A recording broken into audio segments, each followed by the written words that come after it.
আত্মসমর্পণকারী দুই উগ্রপন্থী গোষ্ঠীর joint action rehabilitation committee এবং জয়েন্ট অ্যাকশন কমিটি এর যৌথ উদ্যোগে ডাকা অনির্দিষ্টকালের সড়ক ও রেল অবরোধ প্রত্যাহার করা হয়েছে। সংগঠনগুলির পক্ষ থেকে জানানো হয়েছে, তাদের উত্থাপিত বিভিন্ন দাবি দাওয়া পূরণের বিষয়ে প্রশাসনের কাছে ইতিবাচক আশ্বাস পাওয়ার পরেই এই সিদ্ধান্ত নেওয়া হয়েছে।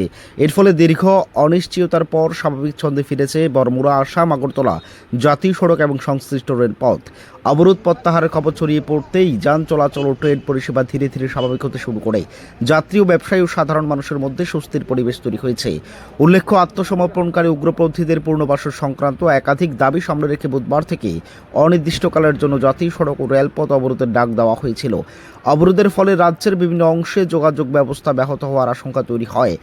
তবে প্রশাসনের পক্ষে আলোচনা এবং দাবি পূরণের আশ্বাস পাওয়ার পর জেএআরসি এবং জেএসসি নেতৃত্বে অবরোধ কর্মসূচি প্রত্যাহার করা দেন।